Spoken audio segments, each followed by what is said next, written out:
I asked on Instagram what tricks you guys wanted to see, and absolutely nobody asked for stalls, but I'm here to show you because y'all motherfuckers need to learn.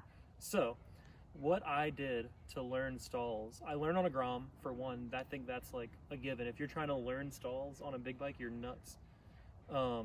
It's like you're gonna fuck yourself up and your bike up. I personally literally just learned, I went double back peg and I just ran into a wall about 100 times. I kind of like came in and then went wide. If you, first of all, hold on. If you can't circle and you don't have like good control, like don't even think about it, because you're gonna like hurt yourself and hurt others, and I'm gonna make fun of you, and we all want that, but you need to save that until I'm there to watch. So the biggest trick is you want to be like almost to the point where your bike is going to shut off. That's how slow you want to go. And you need clutch work, obviously. And you want to come in, like, if you watch a lot of people stall, they're not like doing circle, and then stop. You'll like do a circle over here, and then you kind of do a wide one, and you'll come in and almost be in a straight line when you stop. Because if you're way leaned over and then you pull in the clutch, the bike's just going to fall one way or the other. So if you can just almost do like a half death spin and kind of come into it and then pull in the clutch and then be in that position where you can grab something, but that's so difficult. And so it's much easier just to kind of make one wider circle, be parallel with the object, and then when you pull in the clutch, you're right there. There's two different main types of stalls. There's foot stalls and there's hand stalls. This isn't a great thing to foot stall on, but I'll see if I can show you guys. I'm personally better at hand stalls. I think they're just cooler, so that's kind of the thing that I always did. It's the easiest thing. Everybody knows they're in those industrial lots that have those big handrails on either end, one here, one there.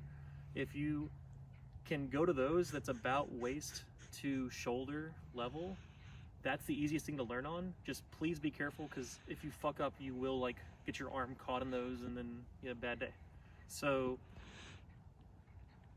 come in wide, almost to the point where your bike's gonna shut off, clutch and then brake and then grab all at the same time. You can just come at it one hand, but that's pretty difficult. Honestly, I did a double back peg for the longest time until I was super comfortable with it, because it's super easy to bail from there. You can just kind of hop off the bat. Seat sander is a little bit taller, so it's a little bit more difficult. And then some people like to clutch from the staggered position. I personally find it much easier to do it from seat sander, so that's kind of what I always did. But teach their own. I don't have anything to grab onto here, so I will just be acting as if this is a wall. So when I first learned, I tried to learn on a wall, and I ended up just pretty much wrecking into the wall over and over again. But I have seen people learn that way too. So I'm going to show you, just run it over three or four times and kind of break down each step as I go.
The hardest part of this whole thing is getting out of it.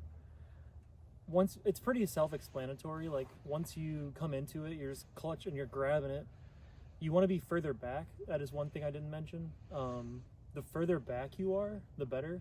My thing that I was doing when I first learned, I was way too far forward, and I was having to like grab it and yank the bike back up, and that's gonna hurt you at the end, at the end of the day. Getting out of it is kind of tricky. I wasn't the best at clutch work when I first, like I was like just dead set on learning it.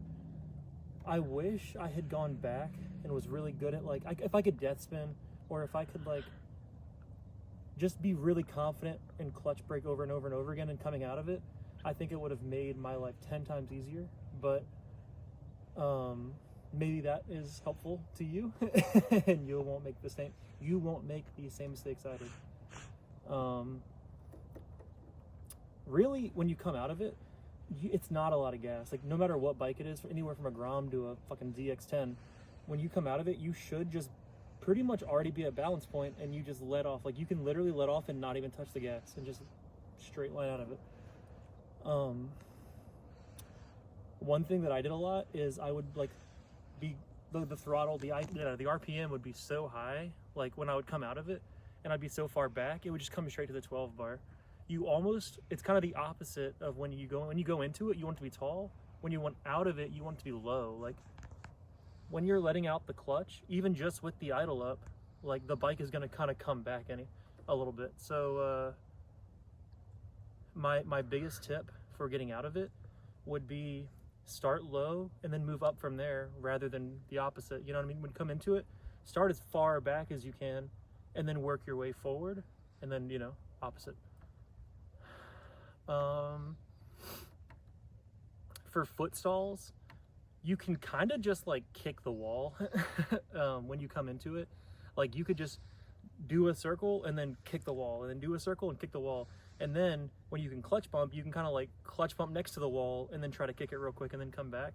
And then as you kind of like come into it, if you're doing a ledge, you can try to like jump off completely. But I think it's way easier to foot stall on like flat objects, for me at least. So pretty much the exact same thing applies. It's even a little trickier because you can't physically grab onto it and hold yourself. You're having to like rely on just the bike leaning this way, and you're just propped up on it, and then you come back to it. So it's definitely a little different for sure. The advantage is you still have both hands here, so you have a lot more control of where the bike's going. But yeah, like I said, if you have any questions, feel free to hit me up.